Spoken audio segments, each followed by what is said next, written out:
여러분 혹시 루비콘강을 건넜다라는 말을 들어보신 적이 있으십니까?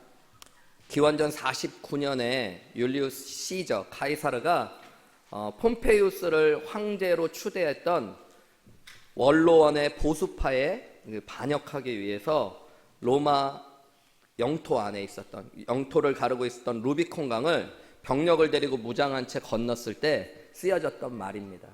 당시에 로마에는 중요한 법이 하나 있었는데요. 로마 바깥에는 여러 주둔군들이 있었지만 그 주둔군을 거느렸던 장군들, 병력들이 로마 안으로 반역을 일으키기 위해 들어오지 못하도록 경계가 되었던 루비콘강을 건널 때는 모든 무장을 해제하고 강을 건너야 된다라는 아주 강력한 법이 있었습니다. 기원전 49년에 율리우스 시저가 자신의 병사들과 함께 무장한 채 강을 건너요. 그리고 로마에 반역을 한 겁니다. 그리고 자신이 황제가 되어집니다. 그때 루비콘강을 건넜다라는 말, 돌이킬 수 없는, 그때 시저는 유명한 말을 남깁니다. 주사위가 이미 던져졌다라는 유명한 말을 남겨요. 그래서 역사 이래로 돌아올 수 없는 전환점, 반환점을 통과할 때, 혹은 이전과는 전혀 다른 시대가 시작될 때 이 루비콘강을 건넜다라는 말을 씁니다. 오늘 우리가 함께 나눌 여호수아 3장의 이야기 역시 그와 비슷해요. 이스라엘 백성들의 삶에 완전한 전환점이 이루어지고 이스라엘의 역사 가운데 완전한 변화가 일어나는 사건이 바로 오늘 여호수아 3장의 이야기인데, 그들도 강을 건넙니다. 근데 루비콘강이 아니라 요단강을 건너게 되어져요. 지도를 보시면 여러분, 요단강은 이스라엘의 남과 북을 쭉 잇는 긴 강입니다. 맨 북쪽에 있는 헬몬산이라는 곳에서부터 물이 흘러내려오면서 갈릴리 호수를 차고, 그리고 남쪽으로 흐르며 여매, 사해라고 부르는 곳까지 흐르는 길이가 250km에 달하는 긴 강이 바로 요단강입니다. 서쪽은 지중해가 가로막고 있기 때문에 이 팔레스틴 땅의 동쪽 경계를, 그러니까 국경을 자연스럽게 나누어 주는 곳이 바로 이 요단강이에요. 이스라엘 백성들은 이 요단강을 건너야만 하나님의 약속의 땅, 축복의 땅, 사명의 땅으로 들어갈 수 있었던 것이죠. 그리고 오늘 본문의 말씀은 그들이 드디어 이 요단을 건너 가나안 땅에 들어가는 겁니다. 그들은 광야를 행진하는 전직 노예였던 민족이 이제는 하나님이 주신 땅을 차지하는 사람들이 되어지는 역사의 전환점을 맞이하는 장면입니다. 하나님께서 하늘로부터 내려주는 만나만 기다리고 먹었던 그들이 이제는 하나님이 주시는 땅에서 하나님의 축복과 약속을 누릴 수 있는 사람들이 되어지는 것, 인생의 전환점을 맞이하는 장면입니다. 하나님이 주시는 사명, 축복으로 나아가는 일들이 이 요단강 건너는 사건을 통해 일어났어요. 그래서 이것을 분기점, 전환점이라고 부를 수 있겠죠. 많은 사람들은 신앙생활을 하는 사람들에게도 최소한 두 개의 중요한 분기점을 지나야 된다라고 이야기해요. 하나는 예수님을 모르다가 복음을 듣고 예수님을 믿게 되는, 그리스도인이 되는 분기점입니다. 이거 큰 변화가 일어나는 거죠. 영적으로 보면 아무것도 아닌 것 같지만 죄와 사망에 갇혀 있었던 사람이 하나님의 자녀가 되고 영원한 생명을 얻게 되는 거. 여러분, 이거 놀라운 분기점, 전환점을 맞이하는 겁니다. 이것은 구약의 구속사적인 역사로 보면 이스라엘 백성들이 홍해를 건넌 사건과 비슷해요. 노예였던 그들이 홍해를 가르고 자유인이 되어졌던 이야기죠. 그리고 두 번째 분기점이 믿음의 사람들에게도 필요합니다. 그건 오늘 요단강을 건넌 것처럼 사명을 위해 나아가는 자리들.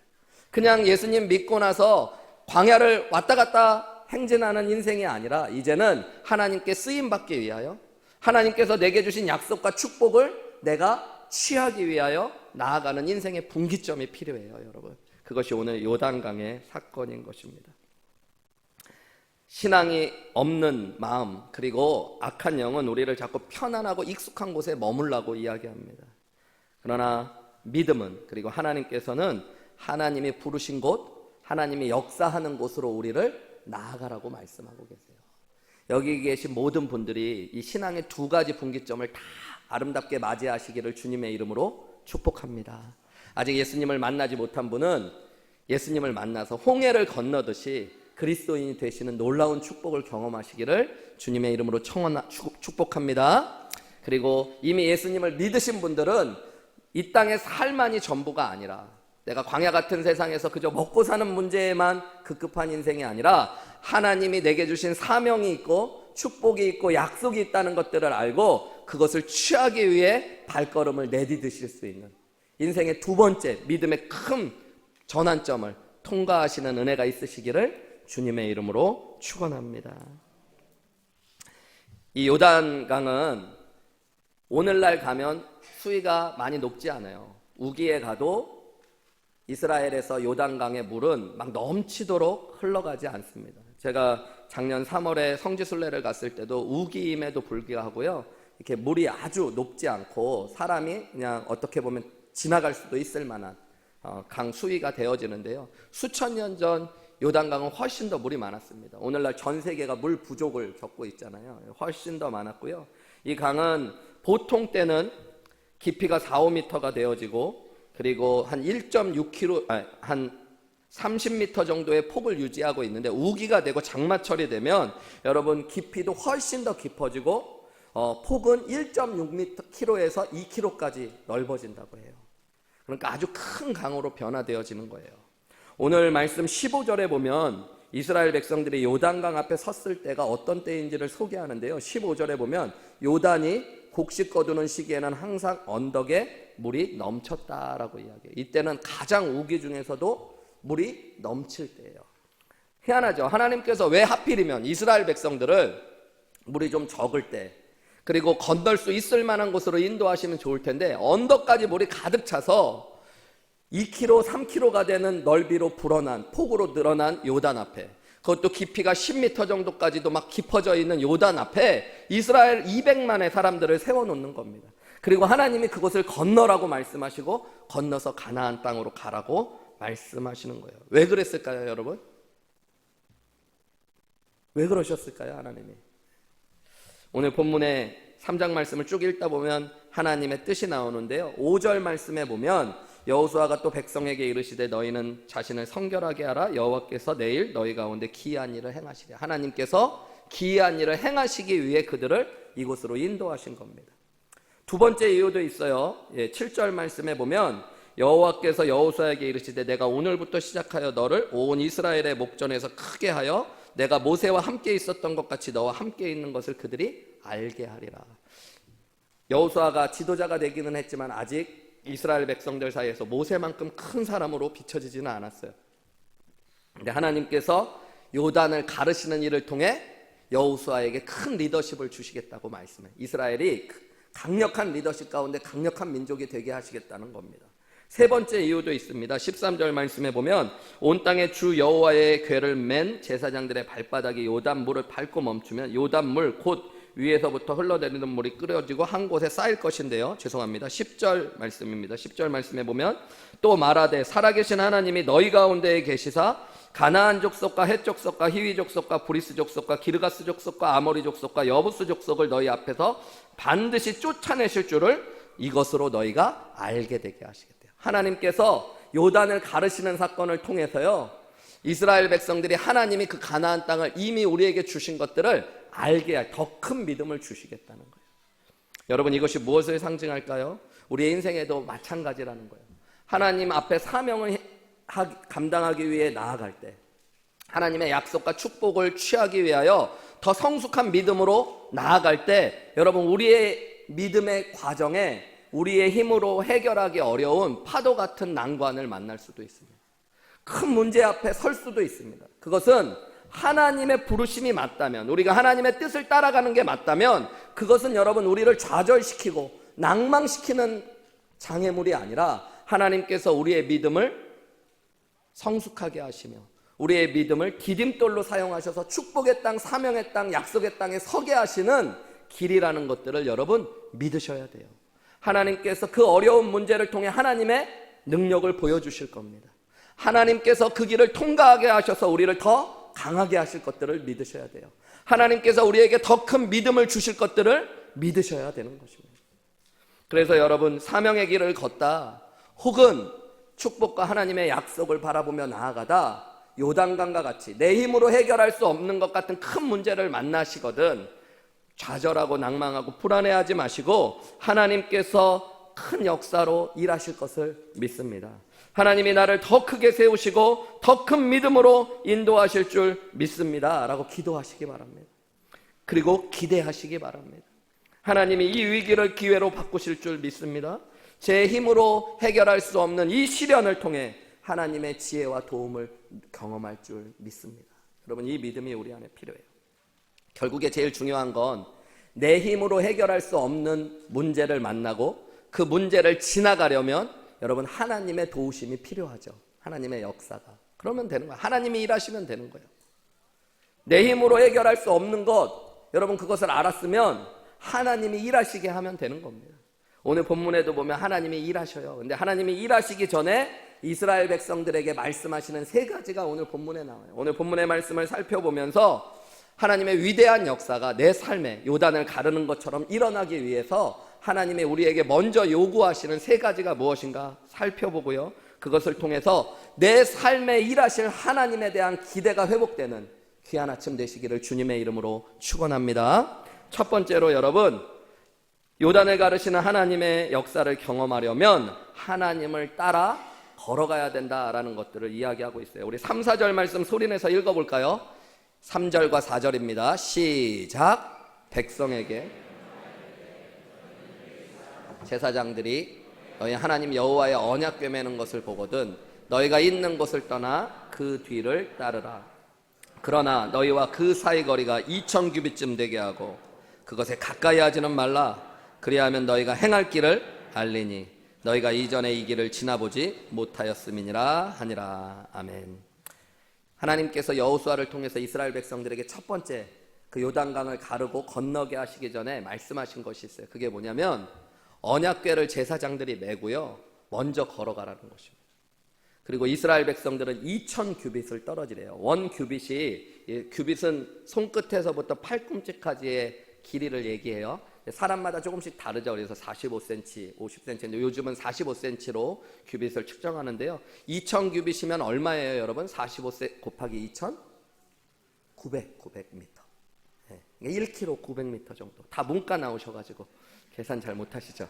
근데 이 2000규빗이 1km 정도, 1km 정도를 떼래요. 여러분, 이 언약궤는 하나님의 임재의 상징입니다. 하나님을 따라 걸어가라고 이야기하고 있어요. 오늘 4절 말씀에 보면 그렇게 따라 걸어갈 때 너희가 그 행할 길을 알게 되겠대요. 하나님께서 앞서 인도하시면서 어디로 가야 할지 알려주시겠다는 겁니다. 그리고 그렇게 해야 되는 이유는 이스라엘 백성 어느 누구도 이 요단을 건너본 적도 없고 가나안 땅을 걸어본 적도 없기 때문에 처음 걷는 그 길을 걸을 때 두려워하지 않고 걸어갈 수 있게 되는 것들, 하나님께서 먼저 행하신 것들, 그것을 보면서 따라가라고 이야기하시는 거예요. 왜 2000규빗을 떨어지라고 했을까요? 성경학자들마다 해석들을 하는데 가장 중요한 해석 중에 하나는 하나님을 철저하게 앞세우라는 거죠. 하나님이 앞서가셔야 된다는 거예요. 그것뿐만 아니라 200만 이스라엘 백성들이 모두 다 볼 수 있는 거리가 1km 정도 떨어지는 거라고 해요. 여러분, 언약궤가 가까이 있으면 바로 앞에 있는 사람들은 볼 수 있지만 중간부터 뒤에 있는 사람들은 그 언약궤를 보지 못해요. 1km를 떨어져서 모든 사람이 한 사람도 빠짐없이 그 언약궤를 바라보면서 그 길을 걸어가라고 지금 말씀하고 있는 거예요. 무엇을 의미할까요? 여러분, 요단과 같이 큰 문제를 만났을 때 하나님이 우리의 삶에 역사하시기를 원한다면 맨 먼저 여러분, 우리 모두가 다 하나님을 바라보고 하나님을 따라 걸어가실 수 있어야 된다라고 이야기하고 있는 거예요. 사실 이게 믿음이죠. 언약궤가 하나님의 임재의 상징이라고 그랬어요. 여러분, 언약궤 안에는 세 가지의 물건이 들어있어요. 뭐가 들어있냐면 10계명의 깨진 돌판, 만나 항아리, 그리고 아론의 쌍난 지팡이가 들어있어요. 이 세 가지는 무엇을 상징할까요? 여러분, 인간의 죄악, 그리고 그럼에도 불구하고 하나님께서 베푸신 은혜의 상징들이 이 세 가지입니다. 왜 10계명 돌판이 깨졌어요? 하나님께서 이스라엘 백성들에게 말씀을 주시고 언약하는 순간 이스라엘 백성들은 송아지를 만들고 그것을 여호와 하나님이라고 부르고 우상 숭배했습니다. 그때 깨어진 돌판이 10계명 돌판이에요. 그럼에도 불구하고 하나님은 깨어진 언약을 넘어 새 언약을 주시고 이스라엘과 함께 하셨습니다. 여러분, 만나가 하나님께서 주시는 은혜였지만 왜 만나가 내려졌어요? 이스라엘 백성들이 하나님이 우리를 여기서 굶어 죽이시겠다고 불평하고 원망했기 때문에. 그럼에도 불구하고 하나님은 그들을 먹이신 것입니다. 여러분, 아론의 쌍난 지팡이가 뭐예요? 이스라엘의 12지파의 지도자들이 모세와 아론의 권위에 도전했습니다. 너희만 하나님의 사람이냐? 너희만 하나님의 선지자냐? 라고 얘기했을 때 하나님께서 12지파의 지도자들과 아론의 지팡이를 다 땅에 꽂아 놓으라고 그러셨어요. 다음날 아침에 갔더니 아론의 지팡이에만 싹이 나 있었습니다.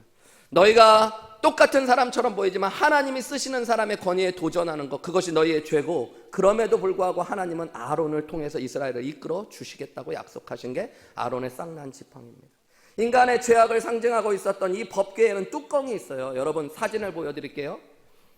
이것이 언약궤를 복원한 그림입니다. 이 언약궤 안에는 아까 얘기했던 세 가지의 물질이 들어있고 그 위에는 뚜껑이 덮여있는데, 이 뚜껑에 보면 구룹이라고 하는 천사 둘이 날개를 맞댑니다. 그리고 그 가운데를 시은좌라고 불러요. 하나님이 은혜로 임하여 계시는 곳이에요. 1년에 한 번 대제사장들은 이곳에 어린 양의 피를 뿌립니다. 그럼 그곳에 하나님이 임재하시는 상징으로 구름이 피어올라요. 그 구름을 구약의 백성들은 쉐키나의 글로리, 하나님의 영광이라고 불렀어요.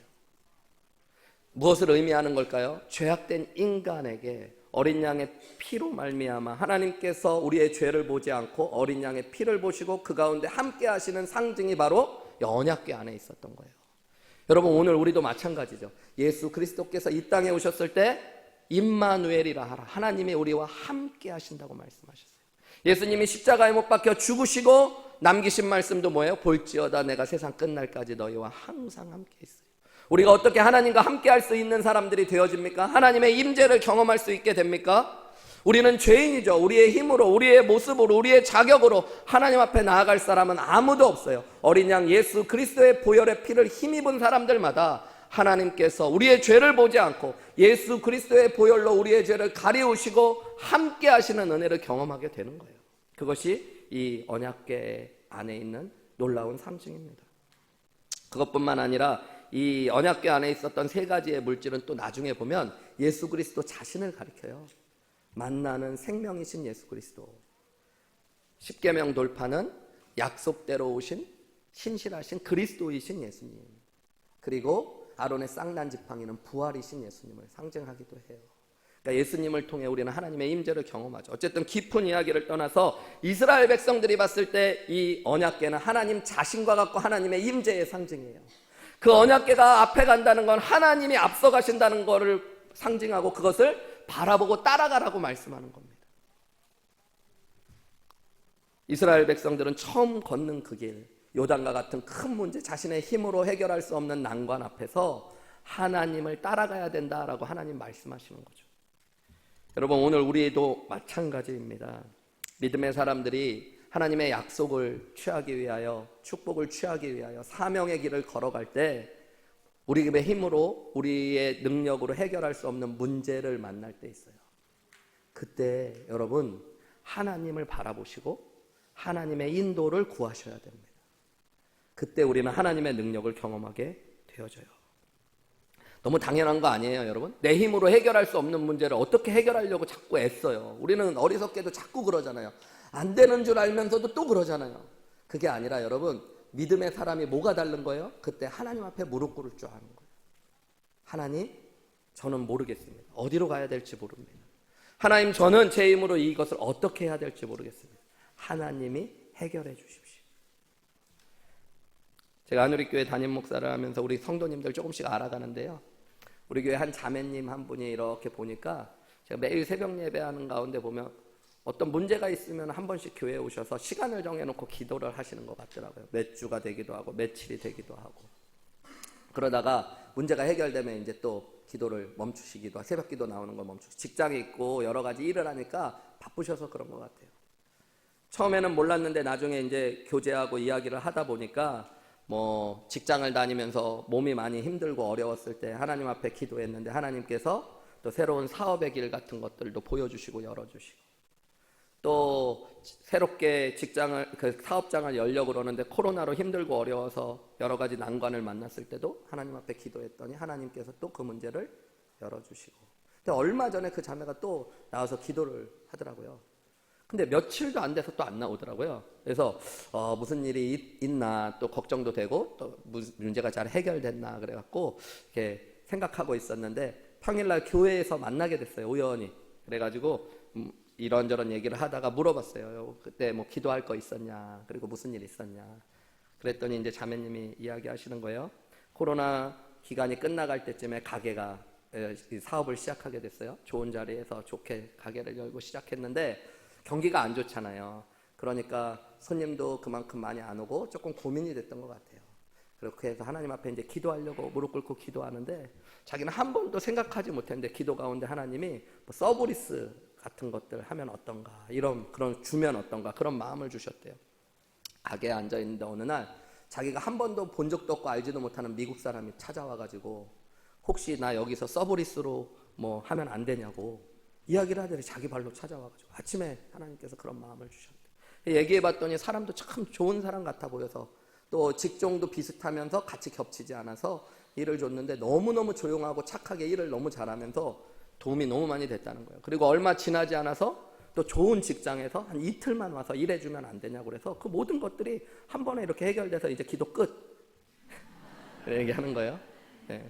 그 자매님은 저한테 그런 얘기 하더라고요. 아, 목사님, 제가 기도하러 나오면 걱정되시죠? 저 친한 언니가, 그 언니는 매일 새벽 기도하는 언니라서 자기네 교회 목사님이 나오다 안 나오면 걱정하는데 너는 어떻게 목사님이 안 나오다 한 번씩 나오면 걱정하냐 이렇게 얘기한다고. 제 수준이 좀 올라가야 되는데요 그러면서 웃으면서 얘기했는데 저는 목회자로서 참 그 자매가 귀해 보였어요. 어려운 일을 만났을 때만이라도 여러분, 내 힘으로 해결될 수 없는 문제를 만났을 때만이라도 이미 경험해보고 체험해본 거잖아요. 내 힘으로 안 되니까 하나님이 앞서가시도록 하고 하나님의 인도하심을 구하고 도우심을 구해야 된다는 것. 그리고 그 가운데 하나님이 역사하셨다는 걸 보는 것. 여러분 그게 뭐예요? 믿음입니다. 믿음. 이스라엘 백성들에게 하나님이 그것을 지금 말씀하시는 거예요. 요단강은 어차피 너네 힘으로 못 건너는 거야. 이 길 이후에도 이 길도 너희가 가보지 않은 길이야. 그러니까 하나님이 앞서가시도록 하고 너희는 그것을 보면서 그 길대로 따라가면 하나님이 그 행할 길을 알려주실 거야. 여러분 제가 질문 하나 할게요. 요즘엔 하나님이 여러분 어디쯤 서 계셔요? 한 발 앞, 옆에, 아니면 뒤에, 아니면 어딘지도 모르겠어요? 잊고 산 지가 꽤 되셨어? 여러분 신앙 생활할 때 하나님이 내 한 발 앞에 걸어가시는 거 참 귀한 거예요. 여러분이 앞서 걸어가지 마세요. 하나님 날 따라오세요. 내가 막 갈 테니까 힘들 때 얘기하면 와서 좀 문제 좀 해결해 주세요. 그게 아니라 여러분 주님을 따라가실 수 있는 은혜가 있으시기를 주님의 이름으로 축복합니다. 여러분 우리는 빨리 가는 거, 편하게 가는 거, 내가 생각했던 대로 가는 게 제일 좋은 거라고 생각할 때 있어요. 근데 여러분 그렇지 않습니다. 하나님이 인도하시는 대로 가는 게 가장 좋은 길, 선한 길, 완전한 길이라는 것들 여러분 믿으시기 바랍니다. 그게 믿음이에요. 때로는 내가 예상하지 못한 길로 하나님이 나를 인도하신다고 할지라도 하나님이 인도하시는 길을 걸어가는 것이 불편하고 고생하는 것 같이 보여질지 몰라도 여러분 하나님은 우리를 아시고 가장 좋은 길로 인도하시는 분입니다. 우리 새해 특별 새벽 기도회 때 여호와는 나의 목자시니 그가 나를 어디로 인도하셔요? 결국 푸른 풀밭 쉴 만한 물가로 인도하실 겁니다. 출애굽기 13장 17절 말씀 얼마 전에 성경 통독하다가 제가 묵상하면서 알던 말씀인데 참 은혜를 받았어요. 하나님께서 이스라엘 백성들을 애굽에서 구원해 내실 때 시내산까지 인도하실 때 홍해로 인도하시지 않을 수도 있었대요. 더 빠르고 편한 길이 있었다고 이야기해요. 그런데 그들을 일부러 돌려서 홍해 앞에 세우셨다라고 하면서 그 이유를 이렇게 이야기합니다. 우리 같이 읽어볼까요? 시작. 바로가 백성을 보낸 후에 블레셋 사람 하나님이 그들을 그 길로 인도하지 아니하셨으니 이는 하나님이 말씀하시기를 이 백성이 전쟁을 하게 되면 마음을 돌이켜 애굽으로 돌아갈까 하셨습니다. 편한 길, 좋아 보이는 길, 빠른 길이 있었어요. 블레셋 땅으로 가는 길이에요. 그런데 그 땅으로 가면 뭐가 있어요? 전쟁하게 될 것이고 이스라엘 백성들의 마음이 애굽으로 돌아갈게 할까 봐 하나님은 마음까지도 헤아리셔서 인도하시는 분이세요. 우리를 너무너무 잘 아셔서 여러분 우리를 최선의 길로 인도하시는 하나님이신 줄 믿으시기 바랍니다. 그래서 여러분 어려운 일, 평상시에도 항상 주님의 인도를 구해야 되지만 특별히 어려운 문제 앞에 서게 됐을 때 여러분 무엇보다도 하나님을 바라보려고 하시고 하나님의 인도를 구하실 수 있는 저와 여러분들이 되시기를 주님의 이름으로 축원합니다. 예수님을 바라보시고 말씀을 읽고 들으시며 말씀을 따라 걷기로 결단하시고 기도하시면서 성령이 우리에게 감동하시고 인도하시는 길들을 따라가려고 하셔야 돼요. 여러분, 이것이 믿음의 사람들에게 너무너무 중요한 거예요. 혹시 이 자리에 계신 분들 가운데 어려움을 만난 분이 계시다면, 내 힘으로 해결할 수 없는 문제 앞에 서신 분이 계시다면 하나님을 바라보시고 하나님의 인도를 구하시고 그 길을 따라서 요단을 건너시는 하나님을 체험하시기를 주님의 이름으로 축원합니다. 두 번째로, 여러분, 요단을 가르시는 하나님을 체험하기 위해서는 자신을 먼저 성결케 해야 된다라고 오늘 하나님이 말씀하십니다. 우리 5절 말씀 한 목소리로 읽어볼까요? 5절 말씀입니다. 시작. 여호수아가 성결하게 하라. 여호와께서 내일 너희 가운데에 기이한 일을 행하시리라. 여러분, 짧은 말씀이니까 잘 보세요. 하나님이 내일 너희 가운데 기이한 일을 행하실 거예요. 그래서 오늘 너희가 해야 될 게 뭐예요? 너희는 너희 자신을 성결하게 하라. 역으로 생각하면 내일 하나님이 일하실 것이기 때문에, 기적을 일으키실 것이기 때문에 오늘 너희가 준비해야 될 것 하나 있는데 너희를 성결케 하라고 이야기합니다. 본문의 말씀에는 구체적으로 무엇을 해서 성결하게 하라고 기록되어 있지는 않아요. 근데 구약 성경을 보면 몇 가지를 우리가 미루어 짐작해 볼 수 있습니다. 하나님께서 이스라엘 백성들에게 자신을 성결하라고 할 때 여자를 멀리하는 것들, 금욕적인 것, 죄 가운데 함께하지 않는 것들, 이런 것들을 말씀하셨고, 몸을 씻고 의복을 세탁하는 것들을 말씀하셨습니다. 또한 하나님의 말씀을 묵상하고 기도하는 것들을 말씀하셨어요. 오늘날 우리에게 적용하면 여러분, 자신을 성결케 하는 게 무엇입니까? 죄로부터 멀리하는 거예요. 또 예수 그리스도의 보혈을 의지하여 우리의 죄를 주님 앞에 자백하고 회개하는 것들이 필요합니다. 예수님께서 우리를 하나님의 은혜 가운데 예수님을 통해 용서하여 주시고 회복해 하시는 하나님의 은혜를 경험케 되어질 겁니다. 또한 말씀과 기도로 우리의 영혼을 채우는 일들이 필요해요. 주의 말씀과 기도로 우리가 거룩하여진다라고 성경은 이야기하고 있어요. 장애물을 만나면 우리는 속도가 늦춰지거나 무언가를 멈추게 되어집니다. 여러분, 그 시간은 난관과 어려움 가운데 주저앉아 있는 시간이 아니라 한번 자신을 돌아보는 시간이 되셔야 돼요. 그리고 하나님 앞에 우리의 죄를 회개하고 스스로 다시 성결함을 회복하여 하나님과 동행할 수 있는 사람으로 회복되셔야 됩니다. 하나님 그렇게 우리에게 주시는 시간들이에요. 여러분, 문제를 보면서 원망하고 사람들을 불평하고, 지금 여호수아와 함께 요단강을 건너는 사람들은 출애굽 2세대들이에요. 광야에서 태어났던 사람들. 근데 그 아버지 세대는요, 여러분, 전문이 뭐냐면, 뭐 전문가들이냐면, 일만 만나면 모세와 아론을 원망하고 불평하고 결국 하나님께 불평하는 전문가들이었어요. 그런데 오늘 가나안 땅으로 들어가는 출애굽 2세대들은 그러지 않았어요. 하나님께서 말씀하셨어요. 원망하고 불평하는 게 아니라 자신을 성결케 하는 기회로 이 시간을 삼으라는 거예요. 어려움만 만나면 문제를 탓하고 사람을 탓하는 것, 여러분, 그것은 문제를 해결하지 못합니다. 하나님이 그 가운데 역사하지 않으십니다.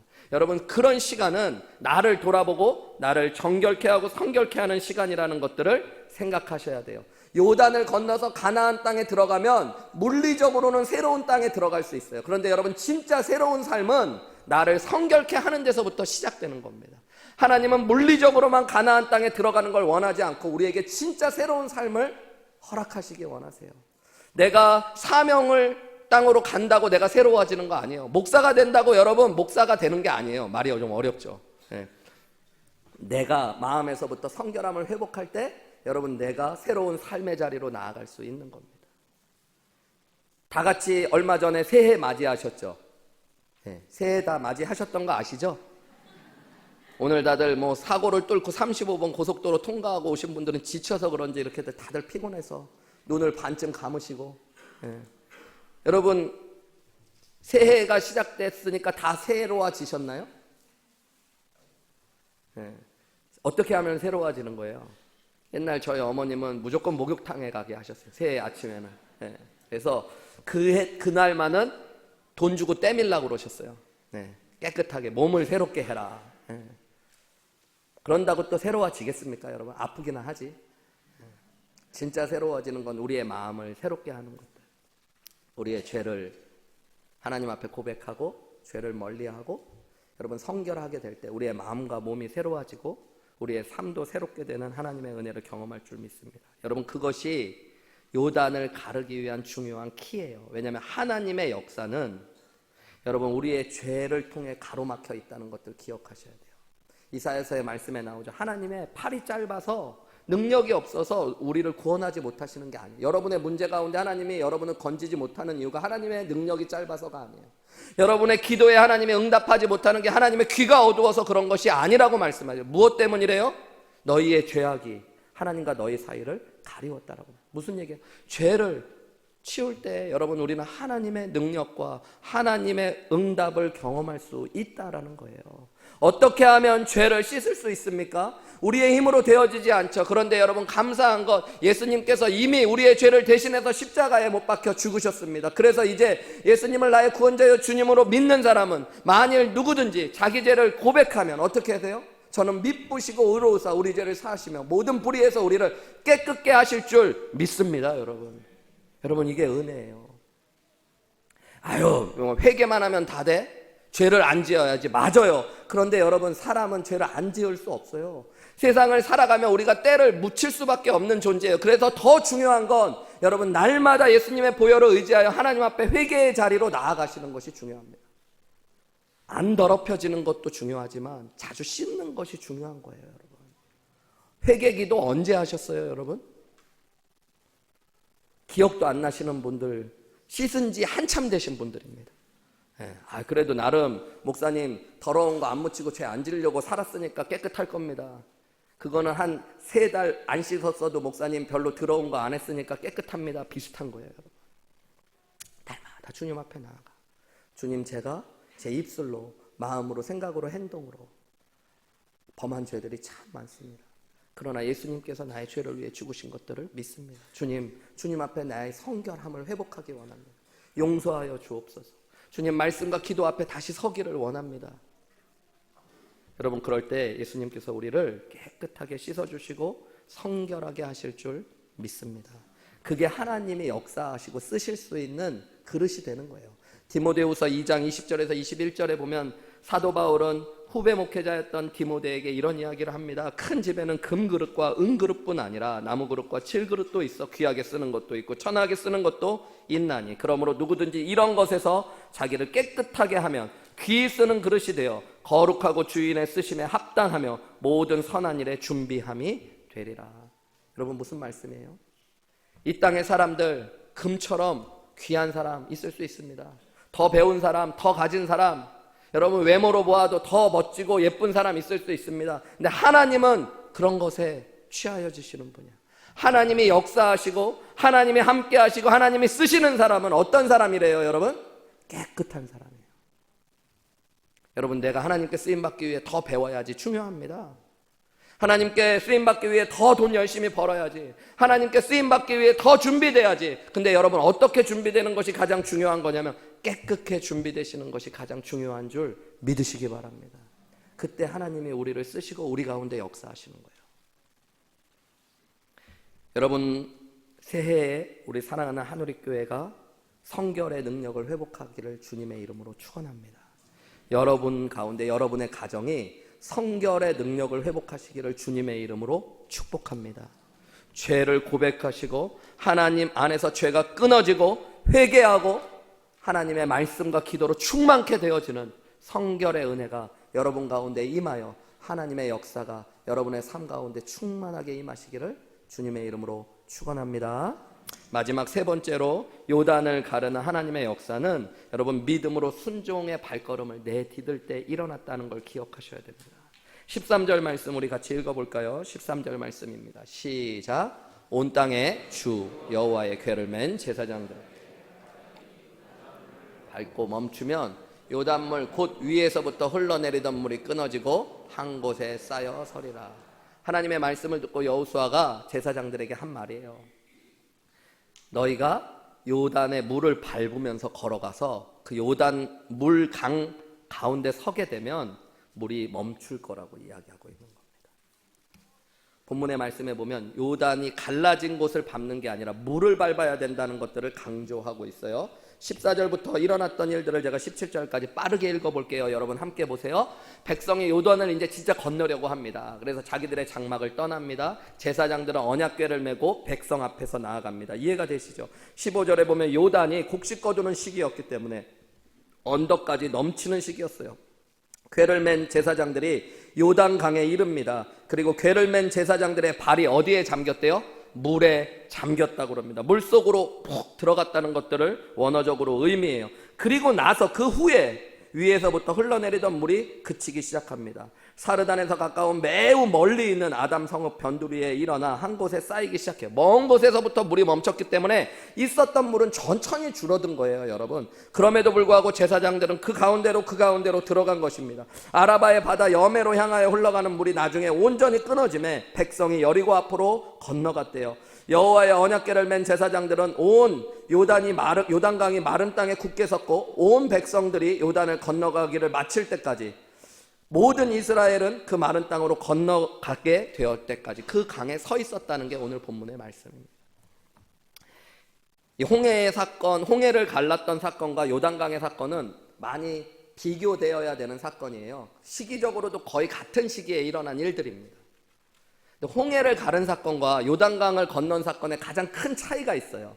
여러분, 홍해는 모세부터 이스라엘 백성들이 홍해 가에 서 있을 때 하나님께서 먼저 바다를 가르셨어요.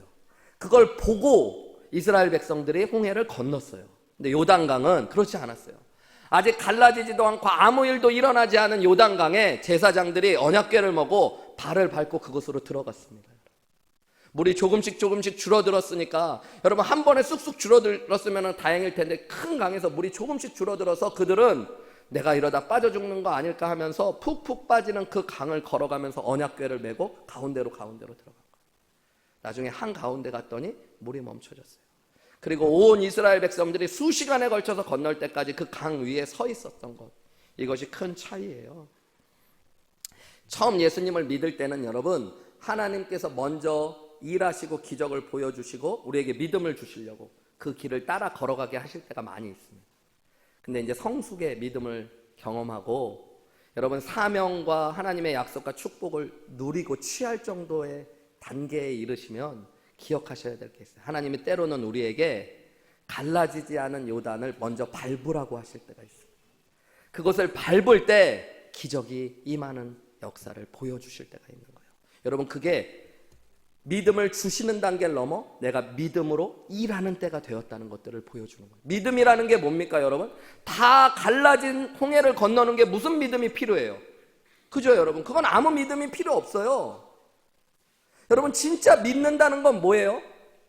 아무 역사가 일어나지 않았지만 하나님이 말씀하셨다면, 부르셨다면, 약속하셨다면 이루실 줄을 믿고 걷는 것이 믿음입니다, 여러분. 근데 우리는 그렇게 안 하시잖아요. 뭔가 이루어지면 하나님이 돈 주시면 드릴게요. 이건 달란 얘기예요. 드리겠다는 얘기예요. 하나님, 시간이 여유가 되면 헌신하겠습니다. 내가 여건이 되면 하나님 앞에 충성하겠습니다. 여러분, 그렇게 하는 건 아무 믿음하고는 상관없는 거예요. 남는 시간에 오셔서 하겠다는 거잖아요, 여러분. 새벽기도 오시는 분들 중에도 그런 분들이 있어요. 어떻게 오셨냐고 그러면, 목사님 잠이 없어져가지고 새벽에 할 일이 없어서 왔습니다. 뭐 그런 거랑 비슷한 거잖아요. 그렇게도 오시는 건 귀한데, 어떤 한 어려운 교회를 섬기셨던 장로님이 매일 10년 동안 교회 재정도 너무 어렵고 그러니까 하루도 빠짐없이 매일 새벽 기도했대요. 1시간씩 10년을 기도했어요. 근데 그 기도의 제목이 좋지는 않았어요. 하나님, 제발 부탁입니다. 로또 1등에 한 번만 당첨되게. 이거를 10년 동안 하루도 빠지지 않고 기도하셨어요. 근데 여러분, 정말로 간절히 기도하셨더니 10년째 되던 날에 진짜 하나님이 나타나셨대요.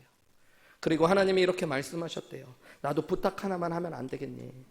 제발 복권 한 장이라도 사고 기도하면 안 되겠니? 여러분, 말도 안 되는 얘기 같지만 우리가 이렇게 할 때가 정말 많아요, 여러분. 그냥 하나님이 다 해주시기만 원하는, 떠먹여주시기만 원하는. 근데 여러분, 어느 순간에 하나님은 우리에게 결단하고 걸어가서 우리의 믿음을 보여달라고 하실 때도 있어요. 아브라함에게도 하나님이 처음에는 모든 역사를 보여주셨지만 마지막에는 아들 이삭을 드리라고 말씀하시잖아요. 이해할 수 없지만 순종의 발걸음을 걸어가면 하나님이 예비하신 순양도 만나게 되어지고 하나님이 우리 가운데 함께 하시고 사랑하신다는 것들을 보게 하시는 일들도 일어나는 것입니다. 믿음의 발걸음을 내딛어서 우리의 발을 물에 들여놓지 않는 한 하나님의 역사를 경험할 수 없는 것들도 있다는 걸 기억하셔야 돼요. 순종하고 결단할 때 하나님이 일하시는 것들을 보게 될 겁니다.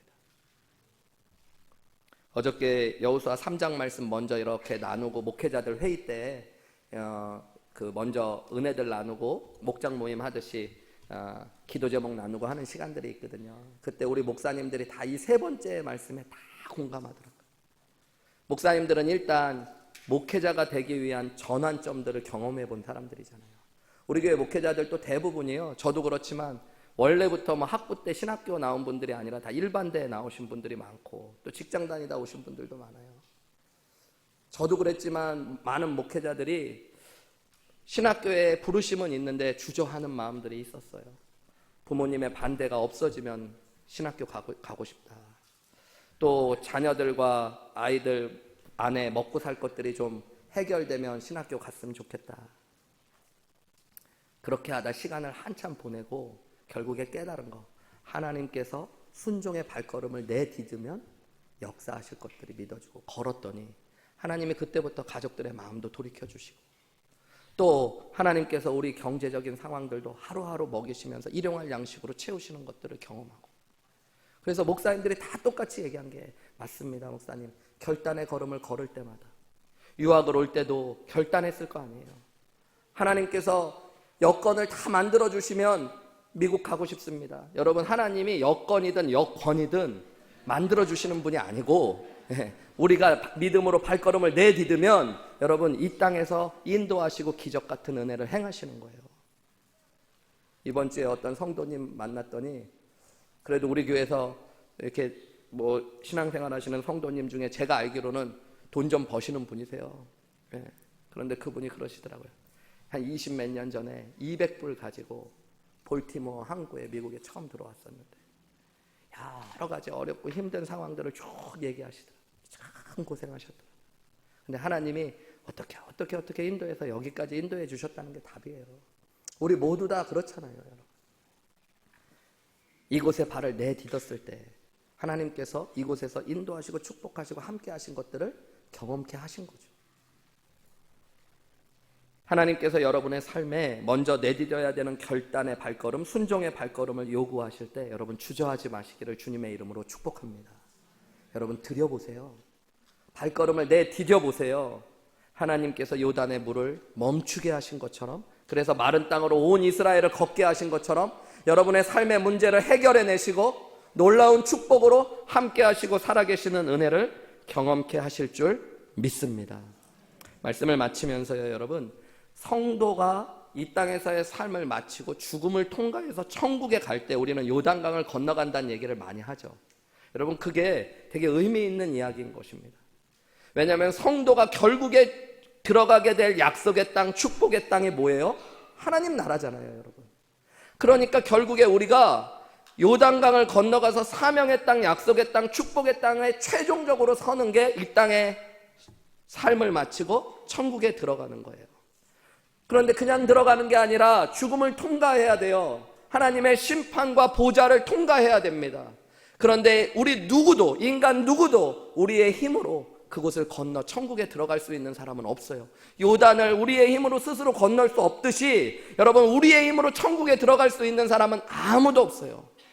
근데 감사한 게 뭐예요?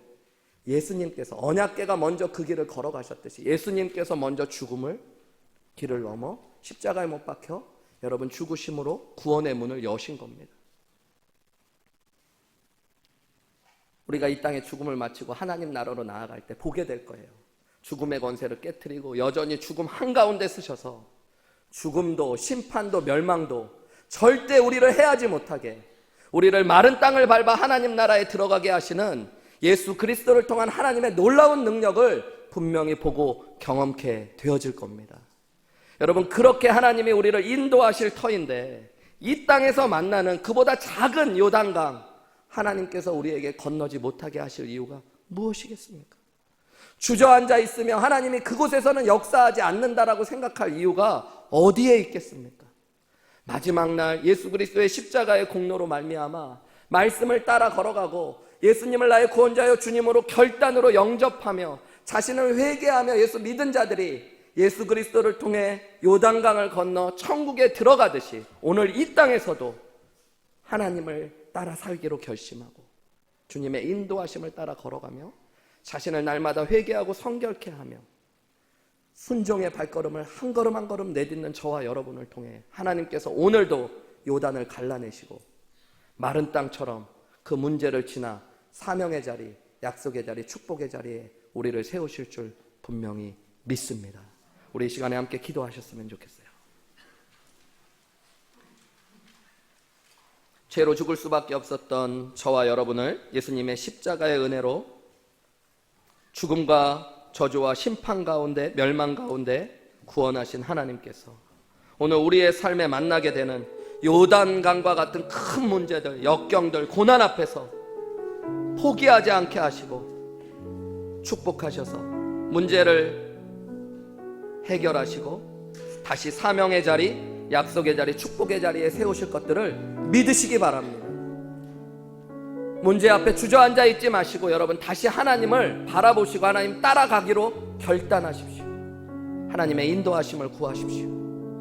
하나님 예수님 앞에서 회개하며 성결의 은혜로 나를 회복해달라고 기도하십시오. 다시 한번 성령 충만한 가운데 말씀과 기도로 회복되게 하시고 하나님 죄로부터 멀리하는 하나님 은혜를 더하여 주옵소서.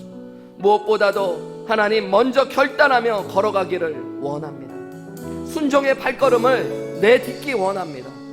요단을 가르치는 하나님의 놀라운 능력을 나의 삶 가운데 경험케 하여 주옵소서.